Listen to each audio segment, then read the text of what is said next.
Hi everyone, Stjepan here. Today I'm going to show you the round 8 game from the Bošnjaci Open in which I faced a 1900 rated opponent and I really didn't know what my opponent was going to play.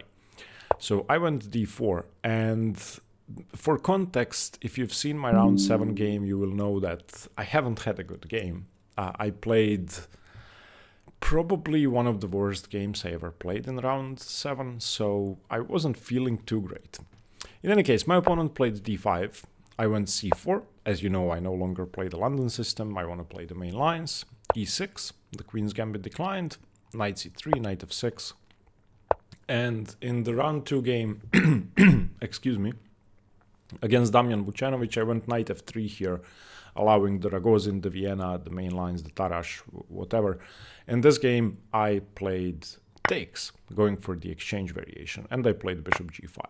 Now, the Carlsbad structure is something that I enjoy playing. I usually have it with colors reversed in the exchange Caro-Kann, but having it with white is good. I mean, why not? I like the structure, and since I didn't have a lot of prep, I wanted to play something I enjoyed.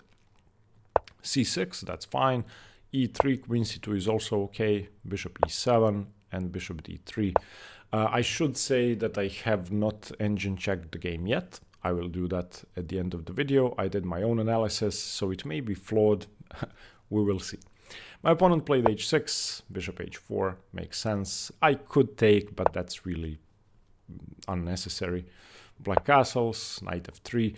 You can also go knight e2 in many of these positions, but I slightly prefer knight f3. Rook e8. And rook e8 is connected with two different ideas. The first one is defending the e4 square, which then in turn allows knight e4. And if I take on e7, the queen is going to recapture. So if my queen is on c2, which it will be, so queen c2, preventing knight e4. Now, if knight e4, of course, bishop e7, queen e7 defends the e4 square 3 times, and that's why rook e8 is important. Another idea is perhaps to go knight d7, knight f8. However, in a setup with h6 and knight f3, that doesn't really work, because on knight f8 there is knight e5. And the knight on f8 really only has the e6 square. If it goes to g6, I take it. So my opponent played knight bd7. I castled, and now knight e4. This is still theory, and I knew this position. I have to take. Bishop takes, queen takes, and now I have a choice. I knew 3 different moves here. The most aggressive move is b4. This pawn should not be taken. If the pawn is taken, I just take on e4, and we are exchanging a very healthy central pawn, the e pawn, for a flank pawn and opening up the b file. So if the queen moves away, I have rook b1, so either the queen or the bishop are locked in. But the reason I don't like this is because I never really had anything on the queen side in this variation. I don't like this.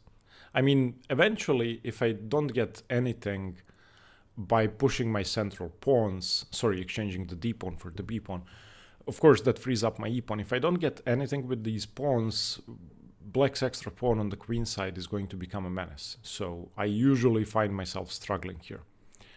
Another move is just taking on e4 and accepting slightly less space, knight d2, knight f6. I also knew this, and now rook a b1, playing for b4, the standard minority attack. But again, I don't like this because there's a black pawn on e4, and if I don't win that pawn, it's going to be a huge strength, and also bishop f5 can support it once more, and probably most importantly, the knight is coming to d5. And if I ever exchange, then my opponent gets a pawn to d5. That pawn is going to be hard to target. It's going to take away the c4 square from my knight, and so on and so on. So I went for rook a b1, which is also a fine move. And now my opponent played a move I've never seen before, and honestly, I don't really understand it. He played b6. The idea must be to get the bishop to b7, but doesn't it make more sense to play knight df6 and then get the bishop out to f5?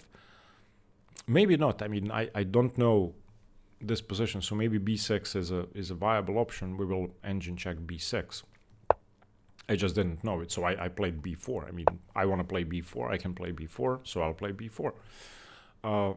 Bishop b7, and now I thought about several different ideas, a4, or the immediate b5 I don't think is good, because if I go b5 then c5, and c5 is defended enough because there's still a knight on d7, also rook ac8 or rook ec8 could come. So I played rook fc1, and my opponent played f5, which I think is a mistake. I think knight df6 is better. f5 is very loose because it ties down the knight to the e4 square. If the knight moves, I can just take on f5. And also f4 isn't scary. I understand the need to support the e4 square, but that also weakens this diagonal. And I played a4. So now my queen is able to come out to b3 or to a2. And in some cases threaten to take on e4. Also c5 is less good if d5 is a problem pawn pinned to the king. Rook ab8, of course c5 did not work because if takes, then the bishop is hanging. So my opponent played rook ab8. Seems like a passive move. And now I really didn't have a good plan. I found one during analysis. Now, there are two different plans I could go for. One of them is rook b2, which is simple. This I did see during the game. The idea is queen b3, and maybe in the future rook c b1, just trying to line up down the b file and playing for a5. Also, I'm defending the f2 pawn in the event of my knight moving away, queen h4, my queen isn't tied down. That's one plan. A very good plan, which I found sadly only during analysis, is knight e2. Knight e2 is a multi-purpose move. First of all, it transfers the knight to f4 unless g5 is played, which I don't think should be played. Secondly, the knight from f4 could come into h5, which could be scary. And then the knight is coming to g3 targeting f5. It also ties down the bishop. So I may be able to sack the exchange and just pick up the pawn. Let me give you an example variation. Let's say black plays a random move. Takes. I'm making random moves just to illustrate the point. This is what I definitely would have considered had I had this position on the board, because now I'm just picking up two pawns and my position is amazing. But on knight e2, during analysis, I found queen f6, and queen f6 supports the attack, sort of. It defends f5, so g5, knight h5, queen g6, knight g3. If the pawns start rolling forward, I really don't think I should be afraid because I have h4 here. And if this is taken, of course, knight h4. If knight g3, then f5 is hanging eventually with tempo on the queen. So if g4, I just go bishop e4. And this has to be taken, and now knight g5. And my knight is the best piece on the board. And h5 is loose to my other knight, and c6 is still weak.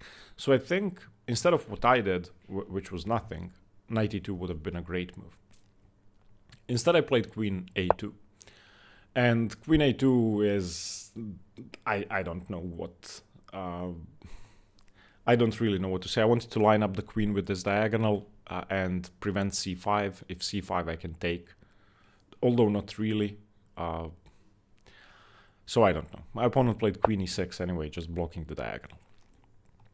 a5, and my opponent played g5, which I was really surprised to see. It seems like it overextends. Now I had a couple of choices. I played queen e2, which I'm not happy with. I don't think I should have gone queen e2. I don't think I should be afraid. I wanted to get my queen to h5 eventually. So for example, if queen e2, g4, now I can play knight h4 and start undermining the structure, and the queen comes into h5, for example. Another idea which I found during analysis is just ab6. And this has to be a great move. ab6, and just queen c2. And I'm threatening to go rook a1 in some cases. And I'm also on the c6 pawn. If rook a8, I can now go knight e2. And once again, the knight is coming to g3 and maybe to h5 or to f5. Let's say b5, locking down the structure, knight g3, rook a4, trying to target my b pawn, but now just rook a1. And black simply isn't in time to take the pawn. If rook b4, rook a7, and I think the position completely collapses, because now I just take on c6, and this is probably winning for white. Excuse me, we went a bit too far, but this was, I think, the best choice. Trying to target the c file by luring the rook to the a8 square and getting it away from the a file. I played queen e2. My opponent played b5, and after the game he told me, why didn't you take a draw here? And I said, I didn't hear you. I had no idea that he had offered the draw. So I don't know. I really didn't hear him. Not that I would have accepted. That was the most silent draw offer I ever had, if there was one. I believe that there was because he told me so, but I just... Okay, so now after b4, I got afraid of knight d6 and knight c4. So I've decided to eliminate that knight. So I took bishop e4. Whether that's good or not, I don't know. But in hindsight, the other knight can join in on d6 as well. And it's going to take it some time, but it could come. For example, knight f6, move the rook, knight e8, knight d6, knight c4. Still, I took f takes and knight d2. I found a much better move during analysis, which I, of course, hadn't even considered during the game, and that's just sacking a pawn. And this is a beautiful move, I think. Because now, knight e5, if this is taken, d5, queen e5, I move my queen away with tempo on the h6 pawn. And now, once the pawn is defended, either queen g7, queen f6, or rook e6, doesn't matter, I go knight e2. And I've given up a pawn, but my knight is going to be on d4. For example, I don't know. This was just a random move I looked at. Knight d4. Look at this. This is worth more than a pawn. I did not see this during the game, unfortunately. So I played knight d2. Okay, he played rook f8. And here, of course, I have to play f3. Either now or after rook f1 or a move later. I should have gone f3 straight away. Because on ef3, I play knight f3. And on rook b8, I go rook e1, and the square is sufficiently defended. My opponent can still go, of course, knight f6, trying to prevent e4, but then I have knight e5. Instead, I played rook f1 first, because I wanted my rooks on the e and the f files. Rook b8, rook b1, and my opponent played queen g6. Okay, f3. Makes sense, I want to take on e4. If my opponent takes on f3, then I play knight f3, and if g4, I have knight h4, and that seems perfectly fine. However, on f3, my opponent played queen d6, and I think this is my...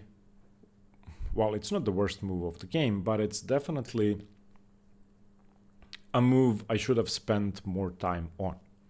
Of course, queen d6 attacks the b pawn, and I almost immediately played knight a2. Knight a2 is an extremely passive move. I didn't even consider sacrificing that pawn. Now, after knight a2, my pawn is defended and the position should be equal, I think. But I could have gone fe4. And on fe4, of course, I have seen fe4, but I haven't considered it seriously because queen b4 is not only a pawn, but a tempo on the knight. However, queen b4, I think, is completely losing for black. Here's why. Queen takes b4. Now I have to defend my knight. So queen d3. And now there are two options. Either d4, which makes sense, or queen a5, which doesn't make sense. If queen a5, then I just take on d5. And after cd5, I play queen g6, and this is about to be over. Because, I don't know, king h8 takes. I just pick up all the pawns, and maybe there is mate here, I don't know. But it really isn't relevant. Black's position is falling apart, and there are no kingside pawns. So on queen d3, d4 makes more sense. And now I think I should exchange on f8 once and go knight c4. And once again, now queen a5 makes a bit more sense, but I think it's still losing. If queen a5, I just go knight d6. And this is attacking the bishop and threatening literally checkmate, I think, in this position. If the bishop is defended, then queen g6 check, king h8, queen h6, king g8, queen g6, king h8, knight e8, and good luck defending. And it took me a while to figure out this variation, but of course g7 mate has to be defended if you take the knight I take. So knight e5 is the only move I could see that presents some problems for white, but there is a solution. Queen h6 check, queen h7, the only move because the rook is attacked, or king g8. And now I just take on f8.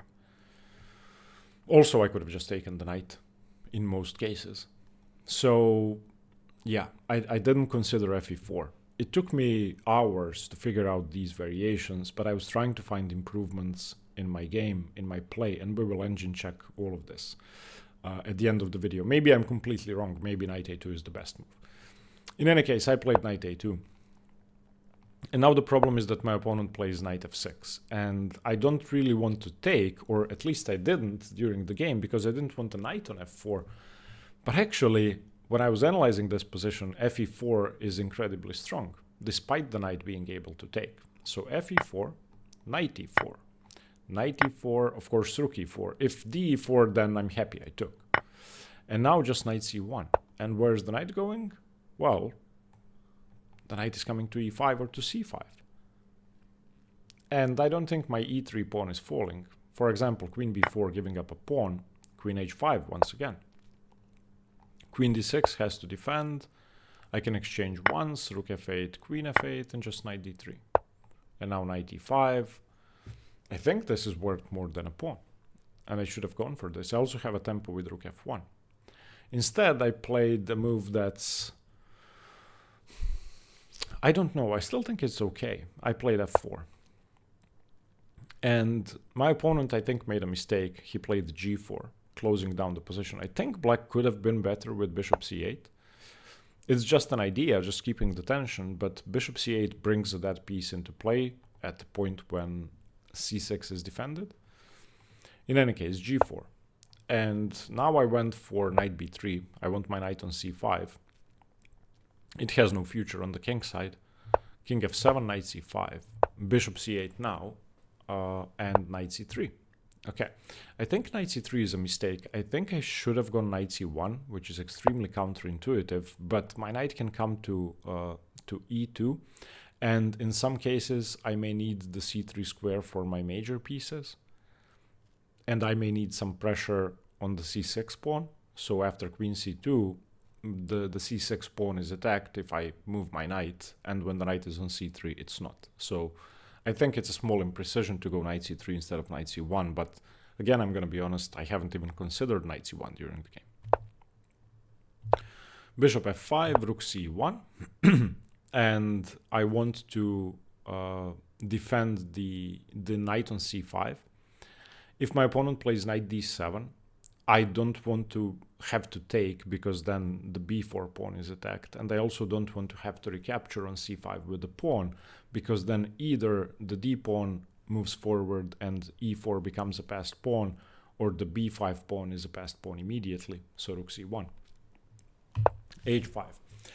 And now here is the worst move of the game. So I had probably more than 10 lessons with my students, during which I kept telling them, don't move pawns in front of your king if you're getting attacked. And the reason is, once you move pawns, then you create a hook, you create a target for your opponent to attack. If the pawns are intact, in this case g2, h2, it's very hard to break through. The problem was that in this position, I didn't think just holding worked. Let me explain why. I played the g3, which is awful. It could be a game-losing move. The alternative was king f2, which is what I wanted to play at tempo after h5. And I went for the king, and then I stopped and I started thinking. And my conclusion was that you can break through with g3 if I don't play g3. So for example, h4, king e1. And now with g3, you would like to close down the position. However, with this bishop on f5, bishop h3 is constantly hanging, and there are games, many games, where this sacrifice simply works. For example, let's line up the rooks on the g file first. Let's bring the queen in. White has no way to make progress unless c6 falls. So let's just shelter the king somewhere. This makes sense. Here, the queen comes back. I don't know. Let's take now.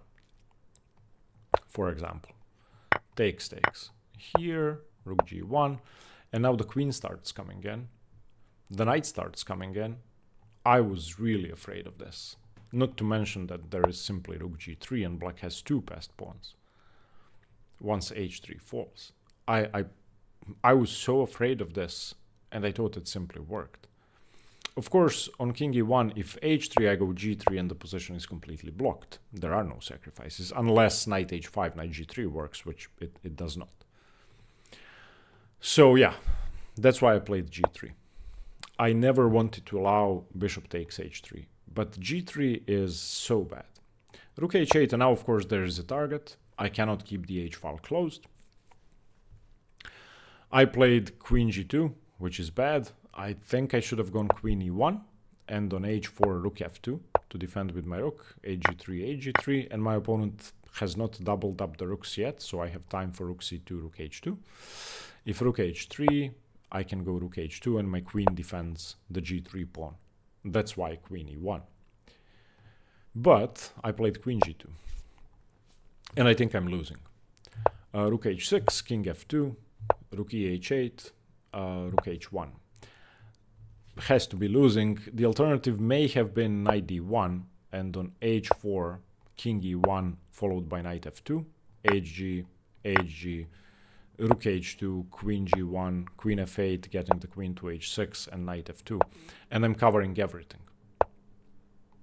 The knight's covered, the h1 square is covered, the g3 pawn is covered, the h3 square is covered, everything's covered. I'm holding on. It's not a pleasant position, but I'm holding on. This may be fine for white, maybe. Instead I went rook h1, and this is basically resigns, because h4, I have no moves. I cannot take, because my opponent pushes g3 and has knight g4. I cannot go h3, because my opponent takes on g3 with check and opens up all the files. So I played knight e2, wanting to take on g3 with the knight, at least keeping the h file closed. And when my opponent took on g3, for some reason, I was upset that I was completely busted. I took with the pawn. I don't know why. This is one of those inexplicable mistakes. I played knight e2 because I saw that hg loses very quickly, and then I just took hg anyway. I should have taken knight g3, of course. That's why I played knight e2. It's not that great. I think I'm still losing, but at least my king runs away. My opponent is going to be able to triple up on the pawn, but at least I have knight f1 in the end. If knight h5, then I can start running away with my king, queen h6, knight f1 defending, and maybe I'm holding on. If g3, I don't have to react. So yeah, but I took hg3, which is just awful. My opponent plays rook h3, and I wanted to resign here, but I've promised never to resign until it's dead lost. Maybe my opponent can mess up, so I played on. Rook cf1, rook h6. My opponent wants to go queen f8, queen h8. I think he should have gone queen f8, queen h6 without losing a tempo, but it doesn't matter much. King e1, queen f8, king d2, queen h8, and now I have to take the rook because my rook is hanging, and if I move my rook, then rook h2 wins my queen, so I have to take. And rook takes is an easy draw. This is one of the mistakes I wanted my opponent to make, but of course he isn't going to blunder like that. Gh3, and now the problem is that this pawn is queening, this bishop is coming to f3, and this knight is coming to g4. This is such a beautiful position for my opponent. It's just a dream position. Every single one of black's pieces is working to destroy my king side, and they are in perfect harmony. And of course I should resign, but I saw one trick. Queen h1, bishop g4, and my trick was a perpetual starting with f5. And I was going to sack the exchange, take on f3, play queen f4, and go for queen c7. So bishop f3. If I don't take that bishop, if I go queen h2, then knight g4, and that's it. So takes, queen takes, h2. And now I could delay and prolong the suffering by playing queen h1, but of course that's losing to knight g4 and a simple knight f2. Queening, so queen f4. My opponent makes a queen c7 check, and here my opponent could go wrong. I mean, you can go wrong here. King g8, queen d8 check, king h7, queen c7 check, and of course queen g7 blocking all the checks. If my opponent plays king g7, excuse me, then we're in business. And this is an excellent position for me, I think. At least a perpetual, at least. But of course, king h7 and block with the queen, and that's the end of the game. Queen c8, rook h2, and knight e6, and I resigned because knight e4 is coming. Rook takes e2 is coming, everything is winning. It's a mate in a couple of moves. So a bad game. A deserved loss, and playing g3, which is something I know I shouldn't do because I considered it a lesser evil move, is just abysmal. Let's engine check the game. So b6 is the first position I didn't know, so let's look at that. b6. Okay. Rook fc1, I played b4, which is fine. Bishop b7, rook fc1 is fine. f5 is a mistake, a4 is correct. Rook ab8 +1. Okay, queen a2 is okay, but I should have gone for knight e2. Yeah. Knight e2, and I was looking at queen f6, but the engine wants to go a6, so let's do that. Knight f4, queen f6 now, and knight d2. Okay, this is even nicer. b5, okay, ab, I guess ab, but cb is the engine choice. Knight b3, knight c5, nice. Okay, this is even nicer. I haven't even looked at this. Okay, I played queen a2. My opponent went queen e6. a5 has to be fine. g5 weakening. Yeah, and now I went queen e2, which makes no sense. I should have gone ab. And queen c2. With the idea of attacking the c pawn. So rook a8, knight e2, yeah. This plan was correct. Okay, so at least my analysis was good, if not the game. So queen e2, b5, bishop e4 equal. I should have gone queen c2, back to c2, or knight d2, knight b3, knight c5 makes sense, or queen b2, which I don't understand. Okay, but I took, and I went knight d2. Let's check knight e5. Knight e5 takes, queen h5. Yeah, this is correct. Rook e6 or queen f6 and just knight e2. Yeah, I have more than enough compensation for the pawn. I should have gone for this. Okay, but knight d2. Rook f8, f3, the best move. Rook f1, rook b8, rook b1, queen e7. Oh, queen e7 on the b pawn immediately. Makes sense. Queen g6. f3, white is better. Now, the moment of truth. Queen d6, fe4 plus 1.3. No! Okay, fe4, queen b4. Queen d3 forcing, defending the knight. Okay, the engine plays rook f1. Let's play the engine moves. Rook f1, rook f1. And then it plays queen e7. e5. Oof. That is very strong. Oh, look at the buried bishop. This is an amazing position. So even f5, I don't even take on d5. Although I could. Wait, what happens if I take? Ah, no. e3 is hanging with check. So if the queen comes somewhere else, then I guess I can take. No, still e5? The reason you go e5 after queen e7 is because of queen e3 check. But yeah, fe4 would have been crushing. Knight a2 equal. Knight f6. f4 losing to bishop c8, or king h7, or rook e7. Okay, my opponent went g4, equal. Knight b3, king f7, white is better. Knight c5 is fine. Knight c3 is a mistake. I should have gone f5. I should have gone f5. Why would I go f5? Oh, I see. Because on f5 I have knight c1, e2, f4. Interesting. Okay. Bishop f5, rook c1, h5. Yeah, now I should just wait. King f2. Let's just double check the bishop sacrifice. So king f2, h4, king e1, g3, h3. Let's say rook g8. Let's have a look at this line. g6, king c2, rook here. Let's say king b3. Let's bring the queen in, queen f8. Okay, another waiting move, it doesn't matter. So does this work? Bishop takes h3. No, because of f5, but if I take g2, rook g1, rook g3, apparently white is fine, but I would be really scared here. I would be incredibly scared here with white. Okay. g3, ugh, very bad. Rook h8 equal. I should have gone queen c2. I went queen g2.